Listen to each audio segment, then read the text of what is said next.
Okay, hello everyone and welcome to this live webinar on SB Trade Desk. It's good to be here with you guys this morning. If I could just get some confirmation that the audio and video feeds are working, guys, we will jump right in. All good, says Jonas. Great to see you, sir. Says hello. Hope all is well, and 2015 is treating you with respect so far. Can't complain, Jonas. Always good to see you, sir. Eileen says good morning. Happy New Year. Need to warm up the trading muscles after being off for a while. Glad for your class. Well, it's good to be here with you as well, Eileen. Pooja, Happy New Year. Adrius, Mark, it's great to see all you guys. Tiffany, Leon, it's good to be with you to start off the year here. So we'll be doing these webinars here from now on, and we'll be really trying to focus a lot more on a broader spectrum. You know, the daily FX rooms tend to be very, very packed, guys, with hundreds and hundreds of people. So this is going to, grant you the opportunity to get the attention you guys need. So if you have any questions, specific trades you're looking at, if you've been following any of the setups, either on the intraday or on the broader swing setups, do feel free to, if there are any questions that you do have. Mark, great to see you, sir. Happy New Year to you as well. All right, so first things first. What I want to do is really quick just review the last couple of scalp setups and the intraday charts that we've been following. And we will follow up with any questions and, again, pairs that you guys are looking at. So first things first, here's what I posted yesterday. It's the Sterling Aus. Interesting setup. I think, Jonas, you threw this out, or I think you were looking at Sterling Kiwi, which we'll go over as well. I put that out on Daily FX. I think this was a little bit more of a better setup on the Aus here, which is why we put it on SB. The basic premise of the trade, guys, that you were coming into a major area of support. So here's the report if you didn't see yesterday's piece. And we really wanted to highlight this major key support region, basically between 187.64 and 188.12. So you have a 236 basic retracement off the yearly low, or off the September low from last year. You had a 618 extension from that same advanced, all lining up right there. Effectively, the break below 87.65 put us right on the bearish trail. Now, I missed the entry on this. Obviously, the actual break happened in the wee morning hours here in New York. The way I had it set up, guys, actually on the Sterling Aus here, just to give you a little perspective of what I was thinking with this thing, I actually had an order to get on the long side with a break above 87.97, basically the 88 handle. I think it was like literally 88.01. And the stop was going to be right below this key region of support that we highlighted, right, into the night hours here in New York. That never triggered. And actually the downside break here in early pre-European trade was really the opportunity to get short. The actual levels played out perfectly. So at the bottom of these scalp reports, guys, by the way, just a quick intro for the newer guys in the room here. When you click on the intraday charts, guys, you can click on these scalp setups, full reports, and it's going to give you an archive of all the setups, right? The most recent ones are going to be right here, though, in the intraday section. Okay, so last three will be right here. If you need to go further back or if you need to reference anything previous, you can click here and go into the archives. The intraday page is going to be where I'm alerting you on a day-to-day basis of here's the update, here's how the trade's progressing. So some quick housekeeping there. But if you go into that Sterling Aus setup, the first two levels after your bearish or your bullish invalidation level, which was that 87.52.64 region, was 87 and 86.50. And both of those hit into the open of U.S. trade here, which is forthcoming in about an hour. So that's the near-term support. Is that 86.50 level still panning out pretty good? Remember, again, if you're newer here, guys, typically for all my setups, I'm typically looking for a quarter of the daily ATR. And that's just a really good way of getting an objective metric of what we should be expecting for the trade. So looking at about 46 pips there, 50 pips on a nice setup. But this is your trigger to get out of shorts. Until this gives out, you're looking to stay bearish below that initial opening range for the week. So sub 87.60, 87.50, still looking lower here on Sterling Aus. Jonas says, I'm 580 pips in Sterling Aus at the moment. Huge run. Yeah, you caught it earlier on, right? Great trade setup, Jonas. Really, really sweet. I mean, the setup that we've had off the highs has actually been really well. The specific break for me was the move below this 89.70, 190 region. That was the real break that got this thing going. So we're still looking lower. I am being a little bit more cautious here on the near term, so I missed that entry on the short, so I'm not going to continue to chase it down here. But the only thing I wanted to bring to your attention is this. The highs that you made for November comes in right around the lows that we made so far for the day. It's 86.50. Beyond that, the next major sort of key level you want to watch is right here, guys. Let's say 85 right into 85.50 or so. You got the S1 monthly pivot, which is not really my major gig here, guys. I'm not really huge on pivots, but it's there. More importantly, you're looking at the 38.2 retracement of the advance and the November high day close, okay, which comes just below. So the 85 handle is going to be pretty clutch here if we break 86.50, which is what we're checking right now. And again, that's the November highs. So one other thing I'll be noting on this one, guys, as we head into the close today, we definitely want to be watching the close today with what the momentum signature does. This is a pretty typical trigger that I will like to work with. You had a break of major near-term support. You had a break of not only the operative support trigger, but also the former resistance trigger. And if we do close below this, remember, RSI is only based on the close. If we do close below this, it would suggest that near-term you have seen a little bit of a turnover here in momentum. Questions on Sterling Oz. Jonas says 92.50. Nice, with a 60 pip stop was the initial entry, right? Well done, sir. Well done. Permendra says, good morning, Michael. Great to be back. Great to have you back, Permendra. Good to be here. So that's sort of the setup I'm working with on Sterling Oz. It's got a nice wide range, which is why I like it. A lot of, the dollar crosses, although they are in focus and they're really at the forefront of the headlines right now. If you look at the euro, it's kind of tight still. Sterling really kind of struggling. So nice healthy ATR here gives us a 40 pip, 45 pip range per scalp. Has sort of been what I'm focused on the Sterling Oz. Near-term scalp targets below here. 85.80 is going to be a 50% retracement. This is just off the advanced, off the lows that you made for November. So a little bit closer of a retracement. 85.80 and then the 85 handle, like I said, is going to be the big player. Near-term bearish invalidation is right where the bullish invalidation was, and that's going to be the 87.60, 87.50 region. All right. Similar to this setup is where Sterling Key is, and this is an interesting one, specifically what we're seeing happen in the Kiwi. So this is a setup I put on Daily FX yesterday. I don't think it holds as much with where you are relative to the broader trade, but it was a very similar setup in that the initial opening range that you made for this week, for the month initially, is coming just below a key resistance level. And that resistance level is obviously the 2 handle into 20050. The support that we were focused on was 97.30 into 97.22, 97.32, this region right here. You have an 88.6 off the November low. You have a 100% extension off of last year's high. You have a 786 retracement off of the advance from the September low.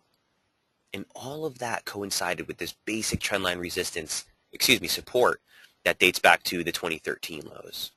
Okay, tagged once, twice, thrice, confirmed. That same trend line came within, pips of that major support. So this break is pretty big. The other thing that I noted in the video, guys, is that the momentum barrier has never really given us that conviction push sub 40. This was the closest that we've gotten since the lows for the year. Or I guess since the lows of 2014 rather. So since that low, we've continued to bobble along 40 as support. 60 break, support at 40. 60 break, support at 40. 70 break, support at 40. This would be the first 40 break. And again, if you're newer to the room, typically, not always, but typically you like to find support around those 40 thresholds in broader uptrends. Typically, not only always, but you'd want to find resistance at 60 in strong downtrends. So the 40 break here for me in confluence with the break below 97.20 really keeps the downside in focus. Near term, I wouldn't really be looking to chase this here. If you're holding shorts, your initial targets were right here at 96.13. Subsequent targets are at 95.50, and that's the 88.6 of that September advance. So a very similar setup, again, with what we're seeing with the broader pound weakness. Here's what the scalp looks like on Sterling Key. It said 2 hour, but I'm going to zoom it in. All right, so there was a support barrier that we were focused on heading to the close of yesterday's trade. Again, into ahead of the open of European trade, you got that break below 97.22, which was the bullish invalidation level. Initial targets were 96.15. Like I said, secondary targets near term are 95.58. That's the actual 88.6 of that September advance. So not boding too well here for the pound in general. It's taken a beating. I think you could get a near-term rebound. We'll look at the pound dollar in a moment, but certainly, we just broke the lows from November. Really, the 95.55 barrier is the only level of support near-term I'd be looking at. You want to stay bearish below 97.20, which was the near-term bullish invalidation. All right. I don't want you guys to underestimate how quickly this thing can fall apart. This has got even a bigger ATR than what we were looking at with the sterling Aus. And again, with what we've seen over the last couple of weeks here, if this thing goes south of 95.50, guys, you can see a quick drop into 93.60 before anyone even blinks. If this is the proper slope and the proper construct that we're trading within, the lower median parallel doesn't even come till sub 93.60. So just to put things in perspective, for the sterling key, that's sort of what we're looking at. But curb your appetite until we get below 95.50 near term here. Questions on the sterling key? Again, I'll throw this chart up on the intraday chart levels, guys. But there is the link if you want to check out the piece from Daily FX. Gert, great to see you, sir. Says Happy New Year, Mike. Hope you're well. Yeah, thanks, Gert. Great to see you in the room here. Eileen says, how do you know to trust the moves right now as the opening range for the year? You don't, Eileen. Good question. You don't, which is why I tend. And guys, I had this on the site. I took it down when we started the year, but yeah, here it goes. Typically not the best trading conditions, right? We're just putting in the opening range for the month, for the year, guys. And Eileen's been with me for a while, but if you haven't, that's really a big part of my determination of near-term bias are these opening ranges. Specifically in trending markets, guys, they can be a very strong tool to help us in the near term, right? So you're absolutely correct on that, Eileen. It becomes very difficult because you're just starting off the year. We're just starting to put in those ranges, but we play it as we did any other time. Okay, we're working on a week-to-week basis. We're not taking any broader positions. And Eileen, the most important thing to keep in mind is that's a question of conviction. So for me, if I'm taking those positions, exactly, you took the words right out of my mouth. That's what I was coming up to. You just reduce your position size. Right.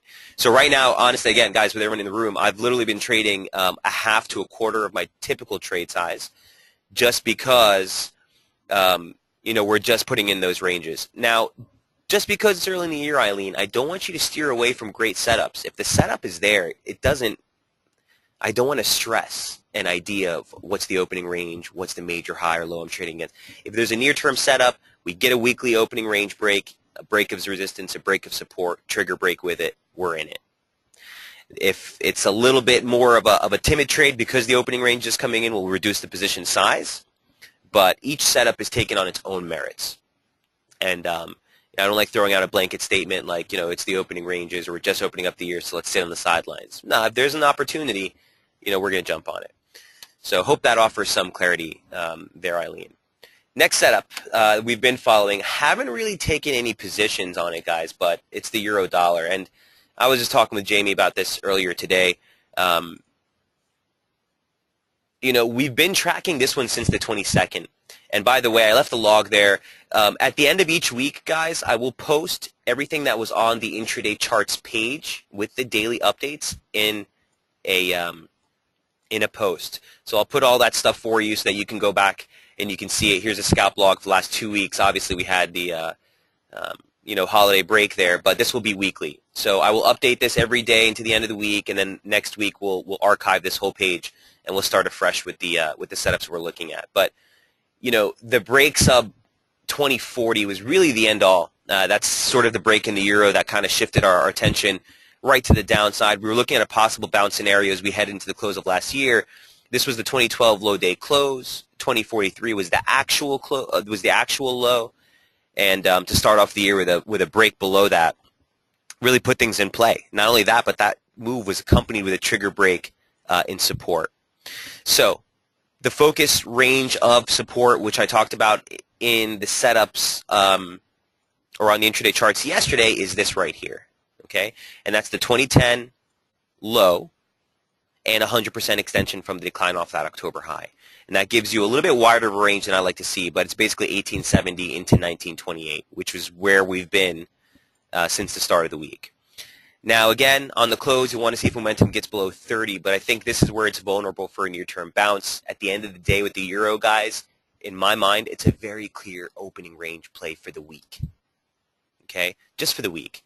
The highs, excuse me, you would need to basically look for a run to fill that gap. The lows, well, you have those lows that we talked about on the daily chart. They're basically comprised of that 2010 low and the slope from the trend line off the November lows.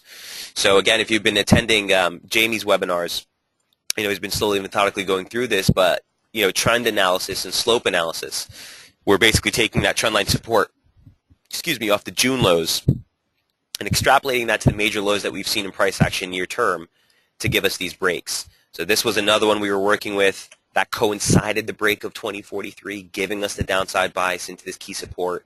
Obviously, the gap here didn't leave much room for us to play, but just go to show you how we're looking at this. And at the end of the day, that's, again, the near-term bearish invalidation level. The initial target with a break of the weekly opening range is going to go for a gap fill, and that would require a move into 1998, basically 120. Beyond that, you're looking right back at 120.43, 120.59 as sort of the break for a near-term bearish invalidation. All right. Listen, the Greek story is coming back into the forefront. We've revisited this topic time and time again. As the headlines start to get cluttered with it, I start to become a lot more concerned. And all I can say to you guys is, above that 1875 level, I'm not really interested in taking short exposure, even on a scalp basis near term. That's just my personal opinion, but it's kind of stretched here, and the headlines are just this too far out there right now for me to be comfortable even scalping the south end of this. So the range has been tightening. You're under 100 pips on the daily ATR, and I kind of just want to see the opening range for the week clear. Here's what it looks like on the intraday. All right. So if we take a little bit wider of approach zoom here, there's that same sloping trend line off the lows from November. Okay. Pretty nice on the lows here. I didn't post this because it's a little bit messy. There's a lot of lines here, guys, but I just want to bring things in focus. A basic retracement off the December highs gives us 2028 as just a near-term 236 retracement. Like I said, 1998 is required to fill the gap. 2028 would be a soft target. 2043 into 2060, this is going to be the bearish invalidation level. At the end of the day, it's a downtrend, and any type of long exposure we take would just be a bounce. If this gives out, there's really not much ahead of 1740 and then 1680. If I'm not mistaken, I think is the low day close here for 2005. All right, so pretty interesting stuff. Pretty interesting stuff. In fact, I was, again, talking with Jamie earlier today. You might have posted this, but, we've been looking at last 3-day rollovers of pivots, of daily pivots in the euro. And last time it's hit 3 pivots, or the daily rollover count for pivots is 6 pips or more, or 7 points or more, which basically counts how many times it's hit or gone through pivots on a daily basis over the last 3 days. And there's only a couple of times in history that we've seen that. Now, a couple of those times did see continuations for a couple more days, but a lot of back and forth action. So don't be surprised to see some chop here. You know your levels very well. 2043, bearish invalidation, move sub 1875, 1860 here. You're basically looking for that 1740 region, which is a 618 right off that high. Questions for the euro?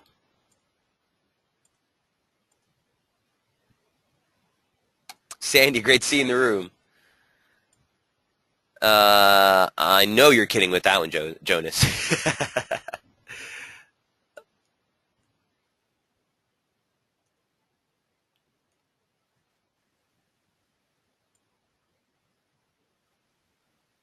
Jonas saying Euro Swiss. Thoughts on Euro Swiss? I'm kidding, but Euro CAD and Euro Oz. We'll definitely check both of them out.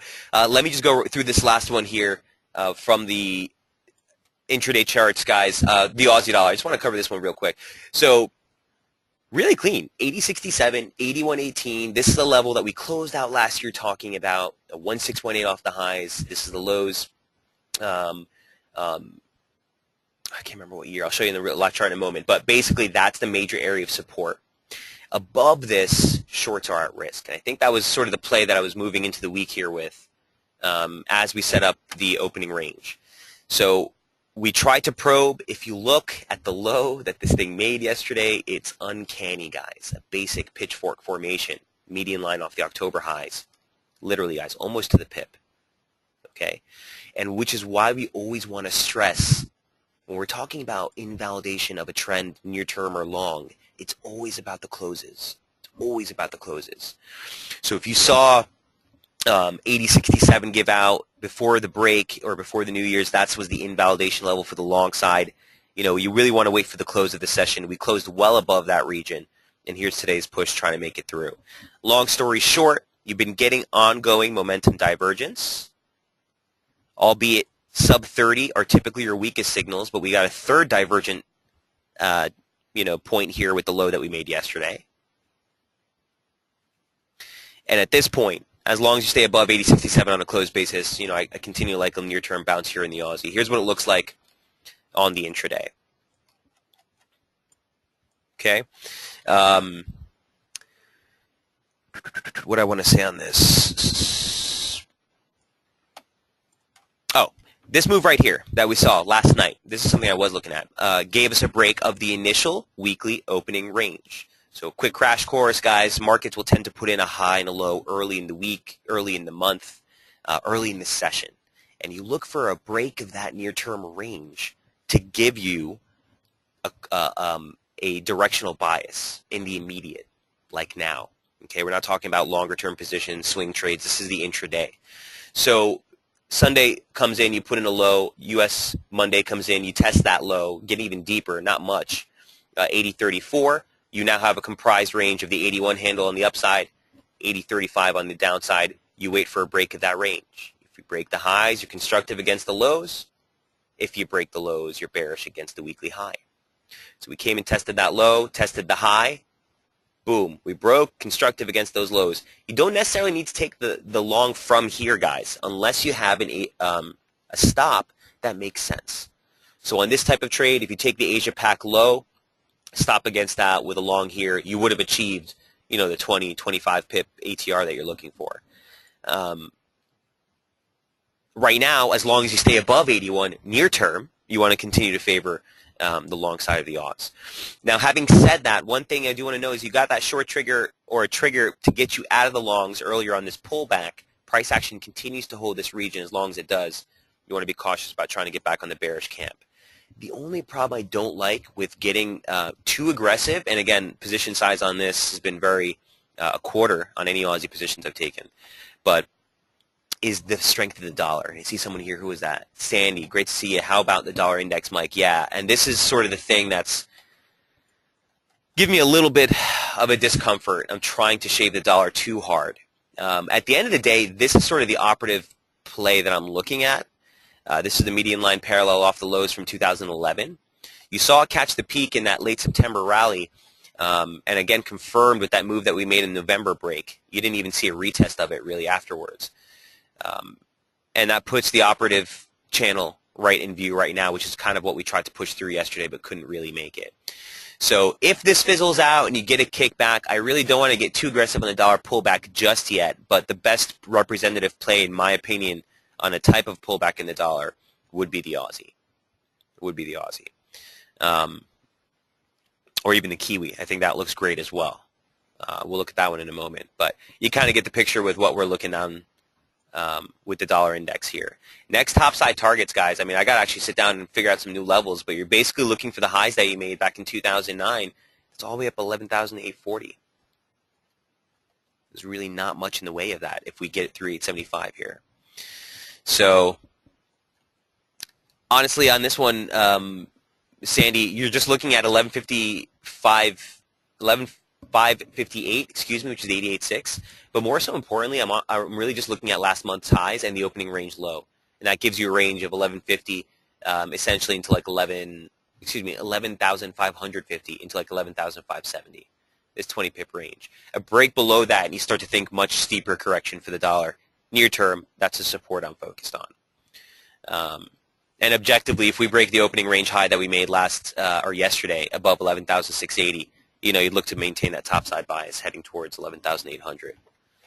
So we'll see. Sandy says, I have been lazy over the holidays just scalping the DAX 30. Yeah, you love the DAX, Sandy. I remember that. We'll get into that in a moment. We'll definitely going to cover it. I want to go back to Jonas's questions here on the Euro CAD and the Euro Oz. So guys, feel free if there are any questions on anything that we've covered so far. These are sort of the main setups I've been focused on trying to open up the week. I am a little bit lighter early in the month, guys, early in the week, just for your information so you guys know. You might see a little bit of a, the trade log won't be as big early in the week and early in the month. But as the ranges start to open up, we get a lot more aggressive on this. So, again, we're doing these scalp webinars Tuesday, Wednesday, and Thursday now. So tomorrow we'll give you a quick update on what we're looking at and see if there's any changes to any of those near-term levels. My man Jonas, EuroCAD, coming right up. So here's what we're looking at on the daily. I actually haven't checked this out, obviously, since the start of the year here. So just give me one sec.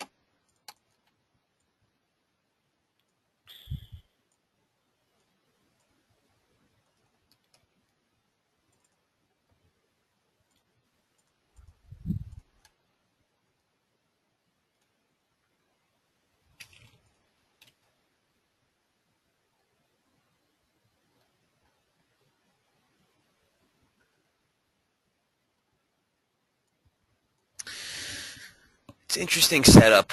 I'm not really favoring it. I'll tell you why. And I think me and you have talked about this one, Jonas. This is sort of the region I was focused on. Okay, you had the low day close, which was 140.30. And then you had the 786 retracement of the advance off the lows from last year, and that came in at 140.40. The break isn't really clean. You know what I mean? If the break had happened and you saw continuation through the lows from yesterday, that's a breakout, I'd be comfortable scalping. On a move like this, where it dilly-dallies between, below a main region of support that you'd expect to see something at, I will stray away from these, even the momentum signature here. It's not like what we were looking at with the Sterling key or Sterling Oz, right, where you got that break and you're basically sitting on 30. This is, a lack of conviction and momentum. So near term, on a broader scale, I don't really like where it's trading. I think you might get a lot more of this in this pair, specifically with the weakness that we're seeing in the Euro and the CAD. But certainly I think a trade that will give us a much better directional bias on a break of the opening range, which right now seems to be testing very well. You tested the high twice. Looks like you're testing the lows twice too. So let me see what it looks like on the near term here, Jonas. Euro CAD.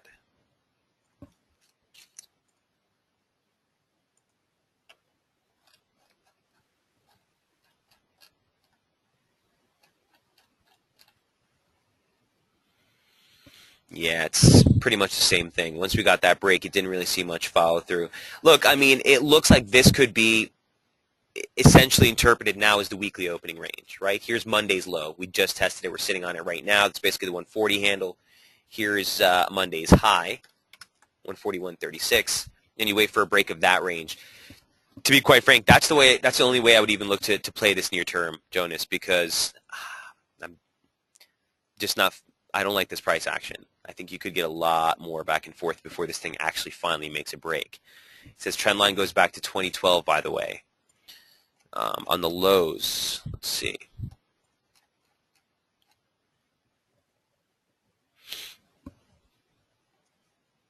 Okay, so you're looking at this trend line, something like this, which I hear you could be a definite play. Actually, if we match that up really to the low properly, guess where it comes in, Jonas? The same as that 88.6, man, which is right around 139.67 or so, 139.70. So I think we're looking at the same levels. I tend not to like these types of trend lines, guys, where you only have 2 points of reference, and the 2 points are, separated by some 2 or 3 years, and you don't have any other third points of reference. Remember, whenever you're working with trend lines, 2 points is speculative. 3 points really confirms the trend line. So it could be a level to watch, and it could be a support region to watch, but there's not much to get really aggressively bullish on here. If you're going to play the Euro rebound, I think there's better setups, because honestly, if you look at the momentum signature, since the high in March, breaks up 40, that's bearish, turn ahead of 60, bearish, breaks up 40, bearish, turn ahead of 60, bearish. Now this could be the beginning of something. And if the pullback here finds support at 40, then maybe you'd start to look for, topside triggers. That being said, I think this is a wait and see setup. We'll have to see how the opening range pans out. Hope that helps, Jonas. Does that make sense, man?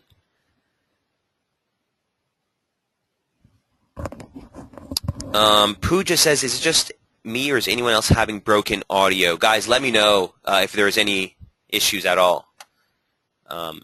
We specifically chose to use GoTo because it tends to be a little bit more seamless with the streaming here, but do let me know. Eileen says audio is great. All right, Pooja, for any reason, by the way, if you have any issues, guys, all of these are archived, okay? So you'll be able to come back and reference them if you need.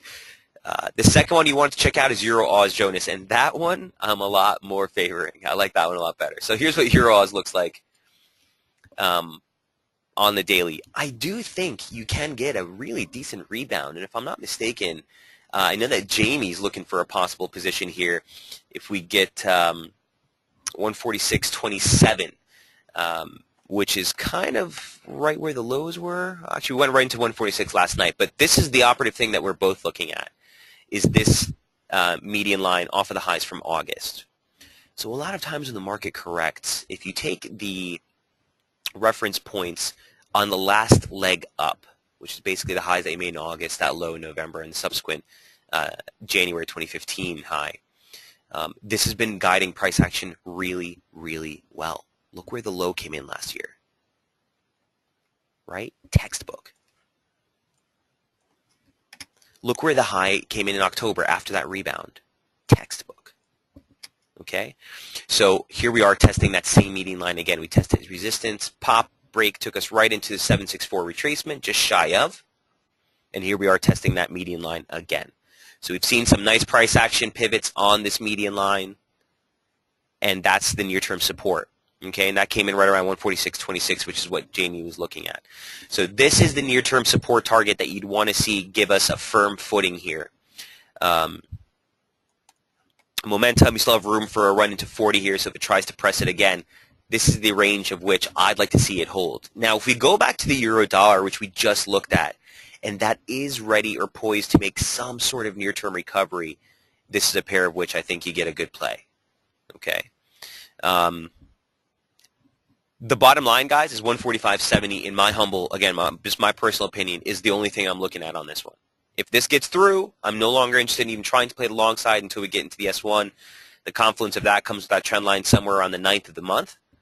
But this is the sort of near-term region of support that I'd want to see us give a nice little bounce. Okay? And again, that would bode really well for sort of a nice near-term recovery here to the upside for the pair. Here's what the intraday looks like on Euro Aus, Jonas.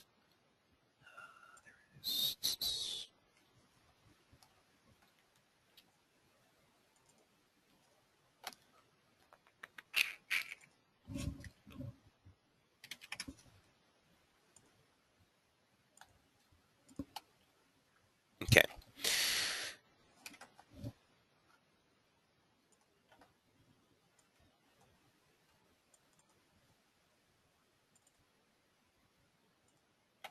Sorry, guys. Give me one sec.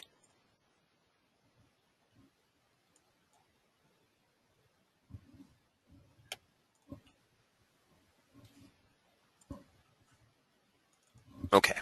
Makes it much easier to go back and forth. Okay, so 145.77, right, is at 38.2. That's the low that you made in May. It's a really clean-cut pivot. The highs from July, the highs from September, the opening range high for November before that break, and the 38.2, right? So they all line up right here. We're really looking at that trend line. The median line is the most important thing. That starts at 46.20 or so. Here's what the intraday chart looks like. And right around 45.77 that we were just looking at the daily, look what lies down there. And this is why I'm concerned about trying to get too aggressive on the longs just yet. But anything that you take medium term to longer term should be against this region. Again, that's on the daily chart. But more importantly, now you have a near-term 1618 extension. Whoops. Off that high, 1618 comes in at 145.50 or so. So I have a 20 pip range of support here, which is the major support target. The opening range for Europe, okay, gives you a high basically of 146.98. Let's call it 147. Here's the European Open. So for me, a break above that, which is again what I interpret as the initial opening range low, would be a reversal near term. You'd look for a move back into like 147.70 is the initial target, and then the pop through 148 would give you a little bit more of a burst. But this is sort of the major clutter region you need to get through before you start to make any meaningful advance here. Near term, I'm looking for 147 as resistance. Also, one other thing here is if you take the high of the week, there's a nice trigger break there that just gave out. So longs against this low, might be a little too late now. See if you get a pullback here into the open, but 147 initial target, and then right back into 147.60. Near term, 1, 2, 3 tags, confirms the trigger. There's the break. Questions on Euro Aus? Jonas says agreed. Adria says no issue. Oh, with the audio. Great. Thanks, guys. Permendra, Jonas, Adrius, Eileen, I appreciate the feedback.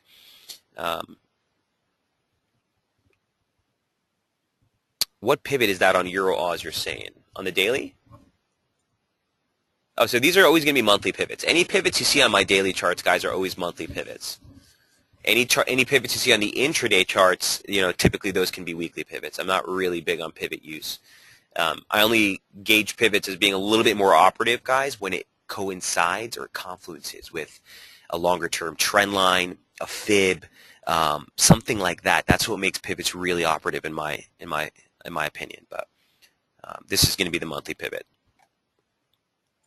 Gert says Euro Aus has a 1619 extension at 145.50.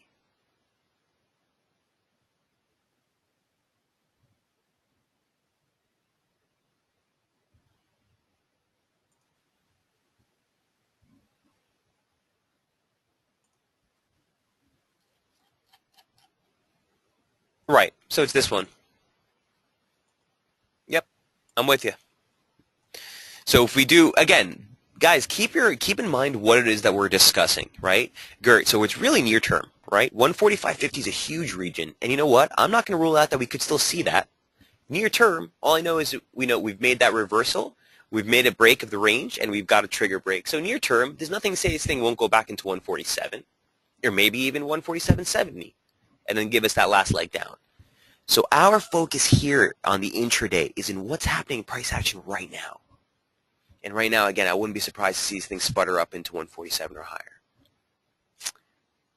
But I'm with you. 145.50 is going to be a big level. And that's why also, Gert, and one of the main things I like to do is make sure that we're covering the market on both sides.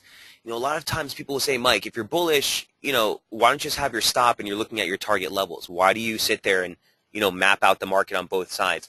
Well, that's simple. I need to know what to do. The setup and the levels are there. I'm just trying to gauge momentum, and we can play as many of these levels as you want. There are some guys who are wrapping up shorts down here. There are some guys who are taking the long position from here. There's a lot of different ways you can play these guys, and the levels are very subjective. All that matters is the validity of the level. And when the market gives us clean price action like this, that's something I'd be interested in. So I hope that offers some clarity on that. Seems to be some charting problems with market scope. My S1 monthly pivot on the Euro Aus at 146.10.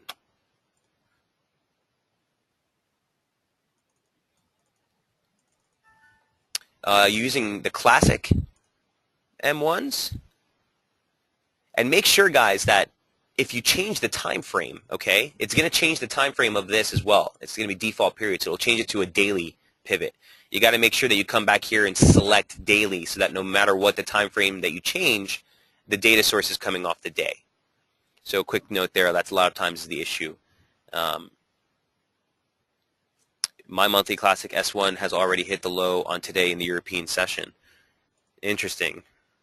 Could be something with my charts and guys.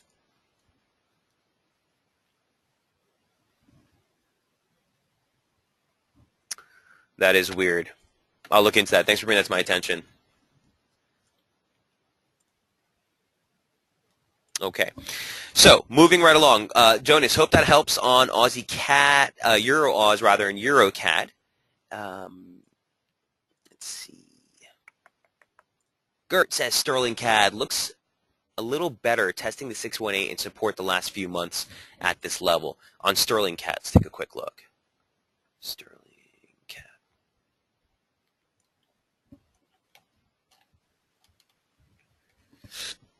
Excuse me.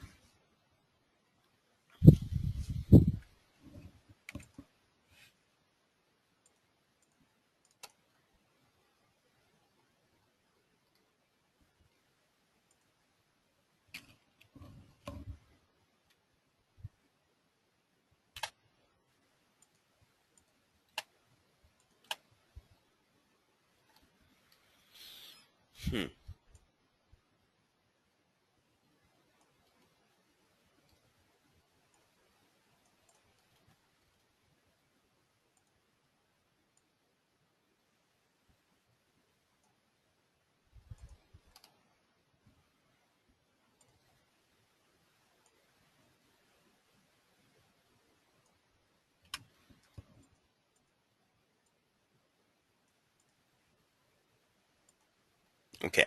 I'll tell you what, I do like the support structure that you're sitting on right now, Gert.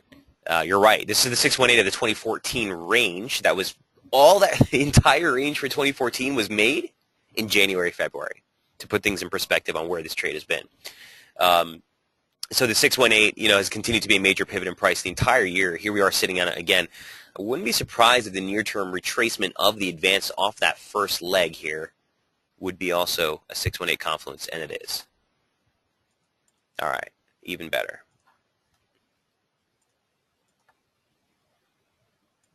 Okay, so this is your confluence support region here for near term for Sterling CAD. Momentum at support, checking that trend line trigger from the lows they made in September. I like it. I like it. This is a very clear. The only thing I want to say is this: if you see the downside break, I really wouldn't get too excited. Watch that trend line support, the lower median line parallel from that September low. Would come into play somewhere around 77.80, but big support region here. Big support region here. And despite the sterling losses that you're seeing that sort of hold right at that region. What I want to see beyond that is if this completes a 100% extension. That would be sweet. Let's see what this looks like. Oof, 618.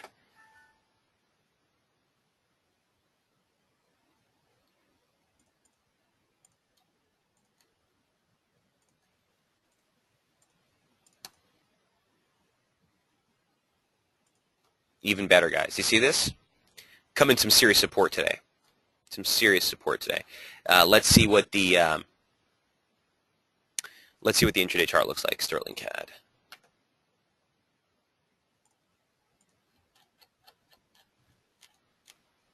Okay, it looks like I had that one on this one already. We'll tack on that extension as well.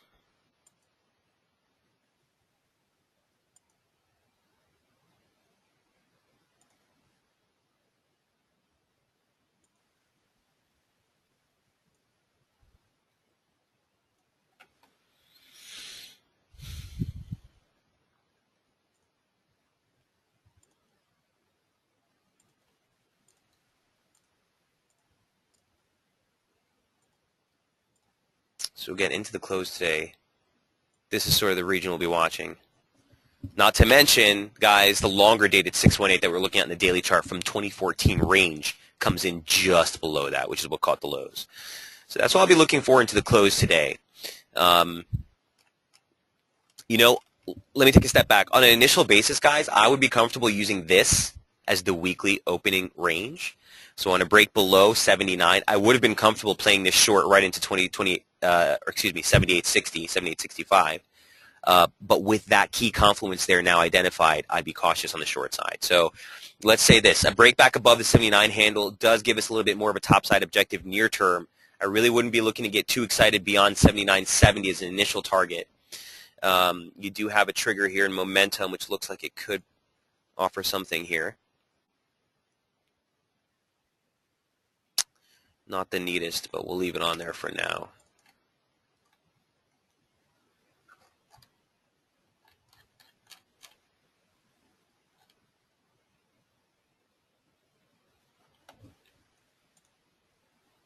And we'll put these basic trend lines in play here too.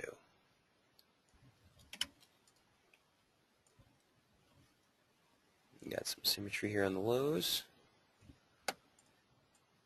And that gives you a lower downside target if that breaks near term, right around the 78 handles an initial target. Here, longer term, medium term objective would be 77.80.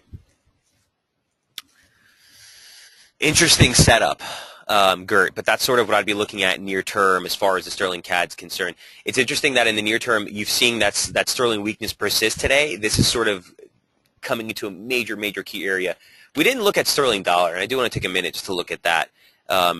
If you guys saw the chart that Jamie put out not too long ago, sterling yen is coming to a very interesting level of support with that median line parallel right now. But sterling dollar, again, guys, I mean, this is something that we've talked about as far as charts that mattered to open up 2014. You guys remember that? I posted it last week. Well, that's the level break that we didn't want to see if we're going to maintain any type of respect here for some sort of near-term pull higher. Was this region here. 153.80 gave out, 153.73 gave out. Once that gave out on the first day of trade, you're pretty much looking for this trend line to offer some sort of support. Didn't do anything. Okay, it's a 2009 trend line. Very similar, Jonas, to the other trend line you're looking at. Again, not my favorite plays, right? And this is a prime example. You're looking for support here that didn't really do much. Long story short, the next downside level of respect that you should be looking for is somewhere around 150.83. It's an 88.6 of the ascent off the 2013 low. Also, right ahead of that, 51.10, we'll call it, is going to be that swing low from August. So near-term confluence support, that's where I'd be looking for a little bit more of a rigid near-term play. But what can you say, guys? When the market's on the move, it's on the move. You can make all sort of assumptions of what you think is going to happen, but when price action speaks, 1618's there. We want to listen. So very interesting. And my point being around all this, very interesting is that you have that sterling CAD position sort of holding that major key support as the pound itself continues to sort of break down. All right. Keep in mind, you have the BOE on tap on Thursday, as well as some manufacturing and production data. We're not really expecting any type of shift per se from the BOE, but that is the event risk that's on tap for the sterling crosses as we get deeper into the week. Obviously, Friday is going to be the more encompassing non-farm payroll report as well. Gert, I hope that offers some clarity. Interesting pair there on the sterling CAD. He says, but would rather wait for 77.45, 77 region, 77.70 region. Yeah, I think that makes sense. That's pretty much right next to the levels that we're looking at on the intraday chart.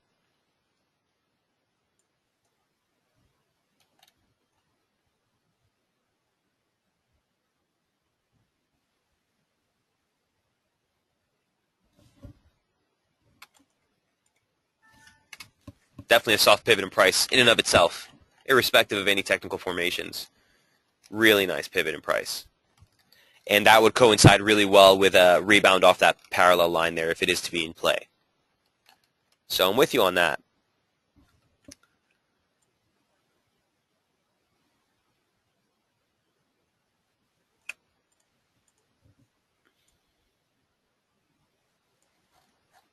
Maybe see a little bit of a bounce here. Reestablish a short here against yesterday's opening range high could be a play as well. Not bad. I would just be cautious here because you're at support. Momentum has been making some divergence here on this low. And if we get that topside trigger, yeah, look for a little bit of a rally here. You might get a little bit of a kickback. More so, I think we'd need to rely on some CAD weakness per se than sterling strength. Gert says, cheers, Mike. More than welcome, man. Great seeing the room as always. Mark Lavender, can you update Aussie CAD? Sure can. Here's what Aussie CAD looks like. Let's take a quick look.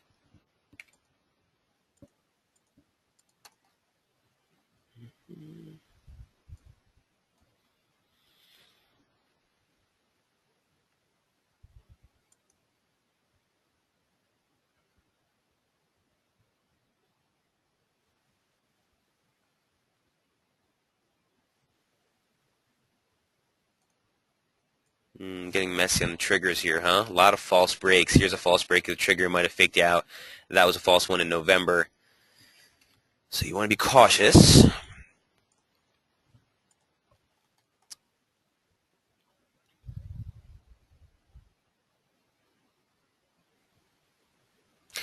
Another one that I would like to see play out a little bit more on the Aussie strength story, I need to get above 95.67 or 95.66 here or something to get comfortable on a closed basis. Look, if this is breaking out and this formation has been really well played, this is not a shift formation, it's a normal basic pitchfork.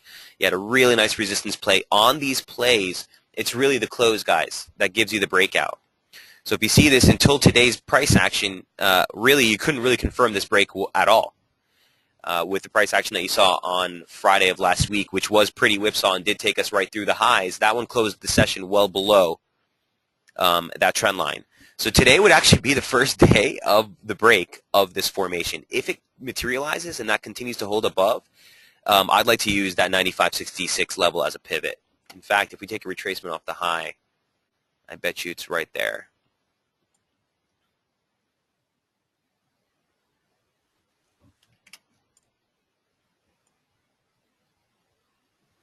Okay, a little bit higher. 25, right below 96. 95, 93 would be a basic 2-3, just a basic 236 of the decline from the September high.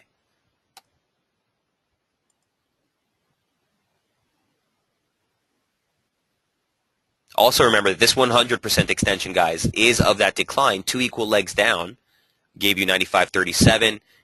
Did spend a couple of days below it. We were highlighting this last month. A quick recovery there. By the way, just to put things on a broader scale in perspective, the actual low we made last month was a precise 618 extension from the decline off that 2013 high. So from a level basis, where we turned, you know, I was faked out. I'm not gonna lie to you guys. I was faked out really big last month with a break of this trend line. Again, the reason I don't like using these trend lines is because a move like this, you know, you're looking for this thing to fall apart into 93 with a break of this major key level. You spent just 2 days beyond there, and here we are back above. So if we're looking for a breakout type of play, sure, you might get a little bit of a pullback here back into the monthly pivot, but really this is the zone of which, if it starts to give out, you know, you start to look for that play into the trendline resistance off the September high. So near term, this 25 pip range is really the pivot I'm looking for before I start to get constructive on it. And again, just opening up the month here. So the opening range for the month is taking place just below a near-term resistance. The opening range low for the month took place just above a near-term support. You get a real nice clear-cut range here. Look for that break as we get deeper into the month. But I'm telling you, a topside pop here above 50 in momentum and a push through 95, 90, and 96. I still think you saw a defense of that, you know, longer-term trend line there. So hope that helps, Mark Lavender. Let me know if you have any other specific questions here on Aussie CAD. Let me see what the near-term setup looks like on the hourly. You'll have to excuse me again, Mark. I haven't looked at this year yet, so we will just go right off the cuff.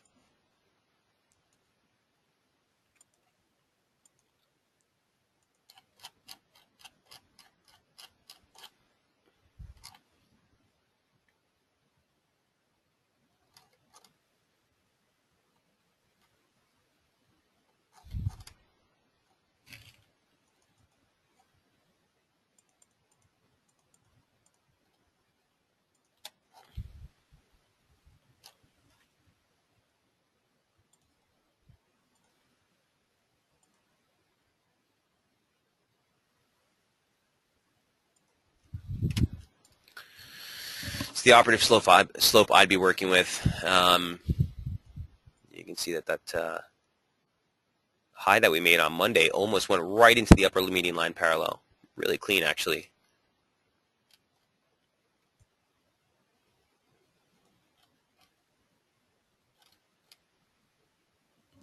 Messy open for the week, though. Messy open for the week. And you see, even though price action pushed into a new high, first of all, you've been getting divergence along this entire way. Fresh high, fresh high, fresh high, lower high, lower high, lower high.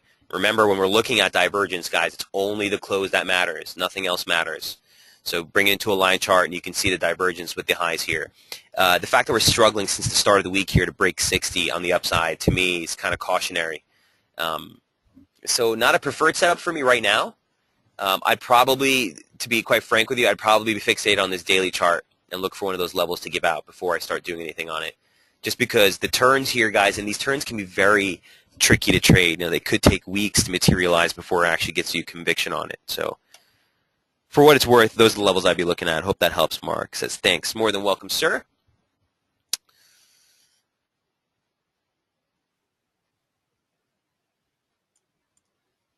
As I mentioned yesterday, says Jonas, the whole month of December on Aussie Yen is missing on the higher time frames. Higher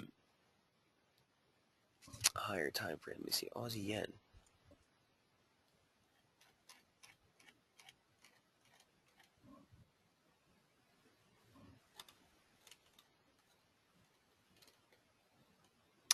I got it working right here. The month of December. I'm not sure how high time frame you're trying to go to there, Jonas. If you're going like to monthly, you're saying?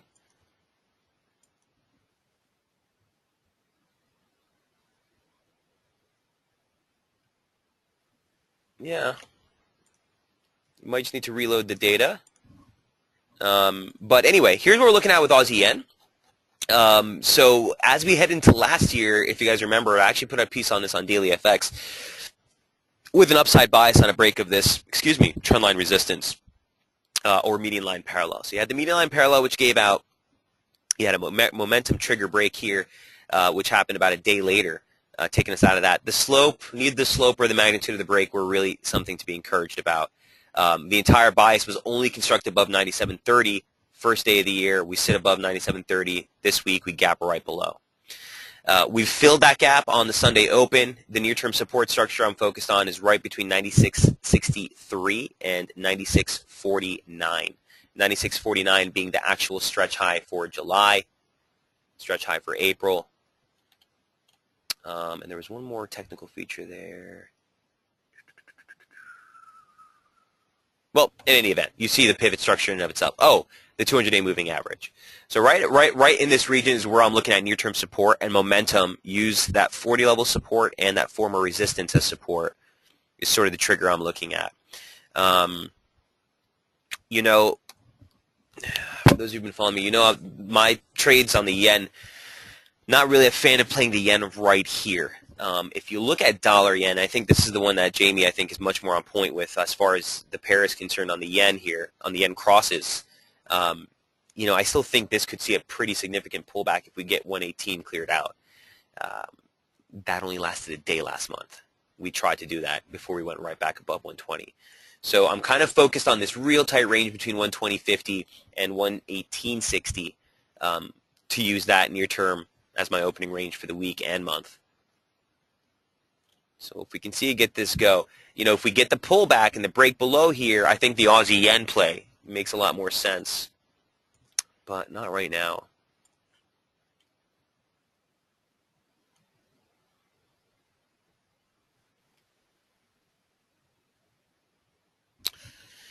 In fact, let me just see what this retracement looks like. Let me see the near-term chart.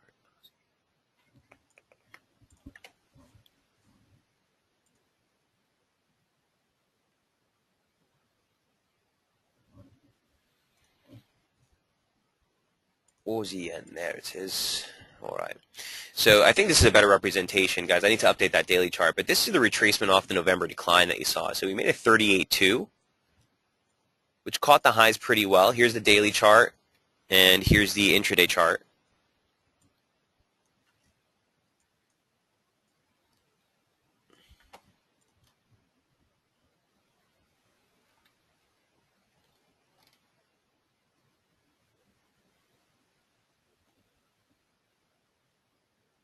Yeah, same thing. Watch 96.50. If we close below 96.50, you're basically looking for a 50 pip run right into the 96 handle, and that would be a 618 retracement from the advance. Now we've probed below this already, and the operative median line, guys, would really be the objective target on a break below the lows we're seeing today. You can see really nice pivots here: resistance, support, support, resistance, sort of support, support, pivot breaks, support. That comes in right around 95.60, about 200 pips from where we are right now, or 100 pips, excuse me, from where we are right now. So on a push below that 200-day moving average, initial targets you're looking at 96, secondary targets at 96.50. Resistance break above 97.30 is what's needed, before you start to look higher on this. If the Aussie rebounds, wouldn't be surprised if you see some more chop sideways action here like you did right into the close of last month. This pair tends to do that. You make a move, you sit there sideways for a couple of weeks, and then you make the next move. So watch this range right here. Watch this range right here.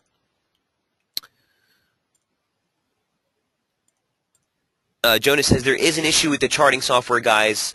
We are working on it, said FXCM support. Hey, Jonas, thanks for the update, man. I really appreciate it.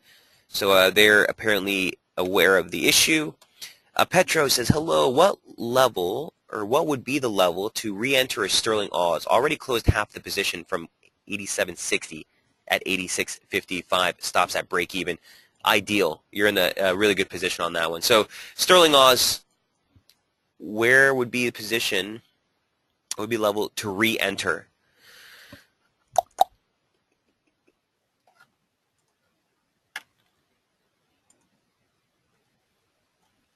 It depends what you're trying to do, my Petro. That's my only problem with that. If you're holding a position from 87.60, you're probably not scalping this thing, right? So I wouldn't want to necessarily tell you to alter that core position because I do like the broader premise of the trade right now. If you're asking me as a scalper, where would I possibly look to even re-enter the short side, it would be right back up here with a compelling momentum trigger to the short side would be an area I'd look to start entering. Other than that, it would be the buy sector, which would basically bring you into somewhere in the range of like 88.70.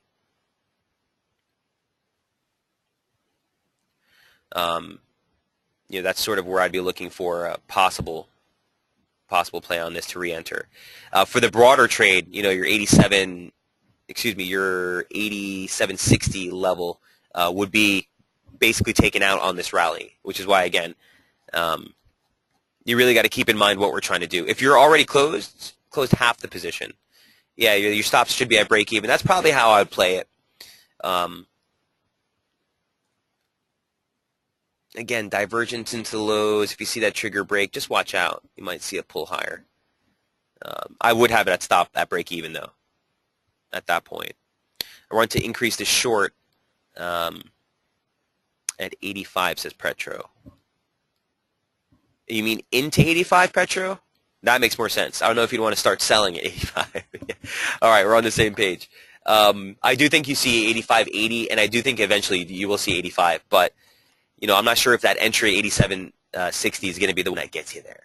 Do you know what I mean, Petro? So near term, stops at break even and how I'd play it. This is where I would start to look for re-entry if you get a compelling short trigger. But like I said at the beginning of the webinar, guys, this for me is going to be the near-term bearish invalidation level. That's why I'd be looking for a short there.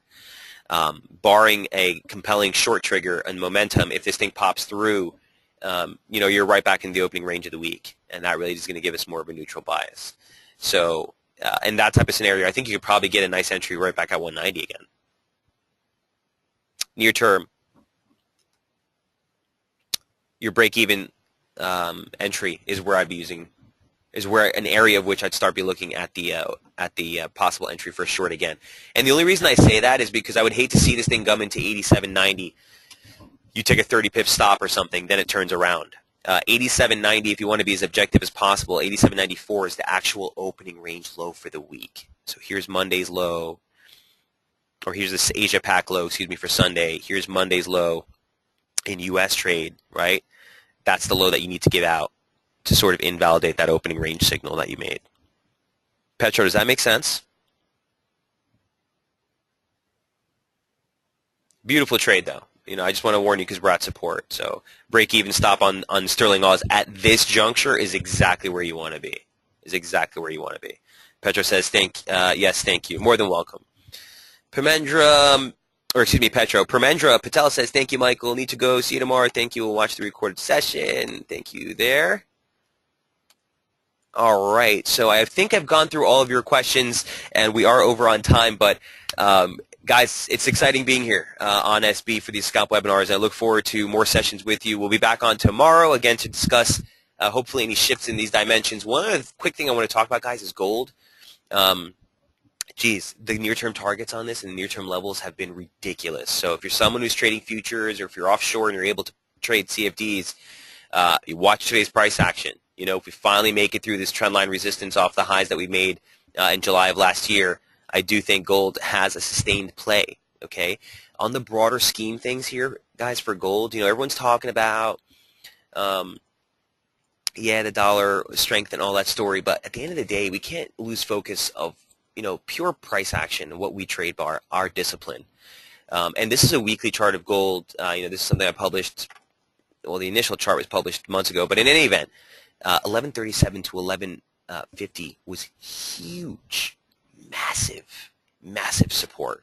100 off the 2013 swing high, a 1618 off of the record all-time highs from 2011, a 618 retracement off the highs from 2008, and trendline support that dates back to 2005. So there is tons stacked up here. Yeah, to see a little bit of rebound shouldn't surprise anyone. Now, to open up the year, shorts above 1150, in my personal opinion, are at risk. This is the region you need to get through before you look for the broader next leg down in gold, which will come. Near term, 1206, excuse me, was the level that we've been working at as resistance as a pivot all the way into the end of last year. If you guys recall, the interesting thing about 1206, my friends, is that this was actually the low day close for 2013, right? Guess where the lows that we made for, we'll call it for the month on a close basis, have been so far? The low day close for 2014. Okay, and that comes in right above 1177. So, which is why for me that 1150 level is basically the broader bearish invalidation level or bullish invalidation level for gold heading into the year. Right now, if you break and we close above 1206, which it looks like we're trying to do, you look for a rally right into this median line if we do close and push through this trend line. Again, it's all about the closes, guys. If you bring this into a close and we haven't pushed through, you know, you don't want to necessarily put too much emphasis on that move. All right. So quick move there. I just wanted to note that on gold. We've been watching this one very closely. You know, watch if that resistance breaks out. You could see some further upside here in gold. Petro says, yes, thank you. Thanks, Mike. Take care, says Gert. Adria says, we're back tomorrow. Yep, right back tomorrow, 8:30 Eastern. Jonas says, good first run, 2015. Exciting to join you in SB, says Eileen. Happy 2015. Hey, guys, Happy New Year to everyone in the room, and we will see you guys tomorrow. Have a great trading day, guys. Cheers.